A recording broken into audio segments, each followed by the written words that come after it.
अस्सलाम वालेकुम दोस्तों, मेरा नाम है मुदस्सिर और आप देख रहे हैं मुदस्सिर शहज़ाद यूट्यूब चैनल। दोस्तों, आप सबको अपनी इस नई वीडियो में खुशामदीद करता हूँ। और आज की वीडियो में बात करने लगे हैं बैंकर के हवाले से कि बैंकर क्या होता है। आपको बैंकर की फील्ड में जाने के लिए कौन सी डिग्री की ज़रूरत होगी, कौन से सर्टिफिकेशंस की ज़रूरत होगी, और आपको करियर में आगे बढ़ने के लिए काफ़ी सारे टिप्स इस वीडियो में मिलेंगी। तो इंशाल्लाह वीडियो के साथ लगे रहें, आप वीडियो देखते रहें और इंशाल्लाह आपको इससे काफ़ी फ़ायदा होगा। तो चलते हैं वीडियो की तरफ। तो सबसे पहला हमारा जो इसमें जिसके बारे में बात करेंगे वो है जी, what is the banker profession जो बैंकर का है वो क्या है, उसकी सबसे पहले हम पढ़ लेते हैं, उसकी तारीफ़ कर लेते हैं कि क्या चीज़ है ये। Bankers manage financial services for individuals. जो बैंकर के होते हैं मैनेजर्स, मैनेज करते हैं फाइनेंशियल सर्विसेज को फॉर इंडिविजुअल्स, किसी एक बंदे के लिए या बिजनेसेस के लिए करते हैं। इंक्लूडिंग लोन्स, अगर किसी कंपनी ने जिसके लिए मैनेज करते हैं, या फिर किसी इंडिविजुअल के लिए, किसी बंदे के लिए जो बैंकर मैनेज कर रहा होता है सर्विस को, उसको या तो लोन में उसकी हेल्प करता है, उसकी सेविंग्स में हेल्प करता है, उसकी इन्वेस्टमेंट्स में हेल्प करता है, एंड फाइनेंशियल एडवाइजिंग, अगर उसको फाइनेंशियल एडवाइस कोई चाहिए तो वो इसमें हेल्प करता है। ठीक है, बेसिकली जो बैंकर का काम है वो फाइनेंशियल सर्विसेज को जो है वो प्रोवाइड करता है, जो कि हमारे पास कोई भी बंदा ले सकता है, कोई भी कंपनी ले सकती है। उसमें उसने किसी कंपनी में कहीं भी इन्वेस्टमेंट करनी है, बैंक में करनी है उसमें, और उसने किसी तरह से लोन लेना है बैंक से, तो ये सारी चीज़ों के लिए बैंकर जो है इसमें इसकी हेल्प करता है। तो ये बैंकर का बेसिकली सिर्फ काम होता है। इसके बारे में हम डिस्कस कर लिया। अब स्टैट्स के बारे में चलते हैं कि जो पाकिस्तान में है वो क्या चीज़ें इस टाइम चल रही हैं, और सैलरी के हवाले से भी इसमें हम बात करेंगे। और इसकी जो सैलरी है, एवरेज मंथली सैलरी, वो एस्टिमेटेड जो है वो आपके पास है मिनिमम 60,000 से स्टार्टिंग है। और अगर आप ज़्यादा बड़े बैंक में जाएंगे तो ये 2.5 लाख जो मैंने आपके लिए लिखी है लिमिट, ये लिमिट कम भी हो सकती है। ये मतलब मैंने अंदाज़न लिखा आपके लिए कि यहाँ तक तो हमें मिलती है, लेकिन अगर आप अच्छे बैंक में किसी जाते हैं, क्योंकि बैंक ज़्यादातर प्राइवेट होते हैं तो उनकी सैलरी पैकेजेस अच्छे होते हैं, तो इससे अच्छी भी इंशाल्लाह आपको सैलरी मिल सकती है। ठीक है, उसके बाद चलते हैं demand across all major banks and fintech companies. ठीक है, तकरीबन सारे बैंकों में जहाँ पर पैसे का लेन देन है, फाइनेंशियल सर्विसेज दी जाती हैं वहाँ पर, और फिनटेक कंपनीज़ में, यहाँ पर सब में जो है वो डिमांड है। ठीक है, उसके बाद आप रोज़ में देखा जाए तो रिटेल बैंकर है जी, आप ये काम कर रहे होंगे वहाँ पर रिटेल बैंकर के तौर पर। और उसके बाद आप कर रहे होंगे जी क्रेडिट ऑफिसर, और उसके बाद ब्रांच मैनेजर के तौर पर आप जो है वो काम कर रहे होंगे वहाँ पर। ठीक है, उसके बाद जैसे नेक्स्ट जो टॉपिक है वो है हमारे पास टेक स्किल्स इंक्रीजिंगली वैल्यूड। जैसे टेक स्किल्स जो है वो हमारे पास डे बाय डे बढ़ रही हैं, आपको पता है तरक्की हो रही है। चैट जीपीटी के आने से कई चीज़ें चेंज हो गई हैं, एआई के आने से हो गई हैं। अब एआई के बाद भी कई नई चीज़ें हैं जो कि हमारे पास मार्केट में आ रही हैं। तो टेक की जो स्किल्स हैं वो दिन ब दिन इंक्रीज़ हो रही हैं, तो उसके साथ साथ इनकी भी जो डिमांड है वो बढ़ती जा रही है, क्योंकि ये सारी चीज़ें, अब पहले बंदा कोई चार्ट बना के करता था, तो अब ये सॉफ्टवेयर से किसी से पूछ के 2 मिनट के अंदर वही जो घंटों का काम है वो कर सकता है। तो इसके लिए आपको टेक की स्किल्स जो है सीखना बहुत ज़्यादा ज़रूरी है।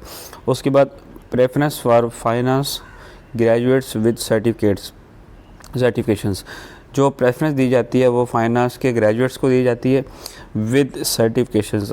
सर्टिफिकेशंस के लिए इदारे कौन से चाहिए होंगे, नीचे आपको मैं वो भी बताऊंगा। स्किल्स एजुकेशन और स्किल्स के जब सेक्शन में हम जा रहे होंगे नीचे, उसके बारे में बात करेंगे। तो अब ये भी देखें, फाइनेंस की ग्रेजुएट्स के साथ साथ आपके पास सर्टिफिकेशंस भी होने चाहिए। ठीक है, उसके बाद स्किल्स एजुकेशन में जाएँ तो सबसे पहले हमारे पास आते हैं जी बीबीए आपने कर लेना अगर आपने इस फील्ड में जाना है, और उसके बाद फिर आप एमबीए कर सकते हैं इन फाइनेंस या फिर इकोनॉमिक्स। ज़्यादा फाइनेंस में आपके साथ अभी हमने शेयर किया था कि फ़ाइनेंस की ज़्यादा जो ये ऊपर हम बात कर रहे थे फाइनेंस ग्रेजुएट्स की, तो फाइनेंस की जो ग्रेजुएट्स हैं उसकी ज़्यादा वैल्यू है इकोनॉमिक्स के। लेकिन फ़ाइनेंस आपने लाजमी करना है, अगर नहीं भी है तो इकोनॉमिक्स भी आपका है तो आपका वो भी चल सकता है।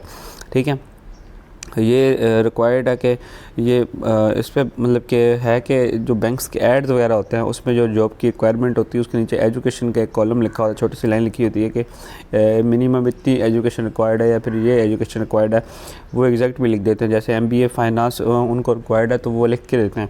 तो ये आपको एड्स एक दफ़ा देखने पड़ेंगे। अगर आपने मुकम्मल रिसर्च करें तो इंशाल्लाह मैं आपको करके दे दूँगा, मुझे बता देना इसके बारे में इंशाल्लाह, ठीक है। उसके बाद स्किल्स आपके पास कौन कौन सी होनी चाहिए? फाइनेंशियल लिटरेसी आपके पास होनी चाहिए। उसके बाद रिस्क असेसमेंट होनी चाहिए कि रिस्क को असेस कर सकें कि कहाँ पर मिसाल के तौर पर रिस्क आ गए। और उसके बाद कम्युनिकेशन, क्योंकि बैंक में जितने भी काम आपके पास होते हैं वो सारे कम्युनिकेशन के ऊपर बेस करते हैं। आपने पैसे का लेन देन करना है, सबका सब आपने किसी बंदे से करना है, ज़ाहिर है। तो बंदों के साथ कम्युनिकेशन करने के लिए आपकी कम्युनिकेशन स्किल्स बहुत ज़्यादा ज़रूरी होनी चाहिए। इसके ऊपर बाकायदा कोर्सेज़ हैं, तो वो आप करें, इंशाल्लाह आपको फ़ायदा होगा, ठीक है। उसके बाद जो करियर की टिप्स हैं जो मैं आपको बताता चलूँगा, 5 करियर की टिप्स दूँगा और इंशाल्लाह आपको बहुत ज़्यादा उससे फ़ायदा होगा। ये पहली जो हमारे पास है कि इंटर्नशिप्स आपने करनी है किसी भी कमर्शियल बैंक्स में। अब इसके बारे में मैं इंशाल्लाह स्पेशल अगर टाइम मिला तो इंशाल्लाह वीडियो बनाऊँगा, क्योंकि ये बहुत ज़्यादा ज़रूरी है। जो मुख्तलिफ बैंक्स होते हैं, मीज़ान बैंक हो गया, HPL हो गया, उसके बाद और काफ़ी ज़्यादा हमारे पास बैंक्स हैं, ये सारे इंटर्नशिप्स जो सालाना बेसिस पर प्रोवाइड करते हैं और वहाँ पर आपको काम सीखने का जो मौका मिलता है।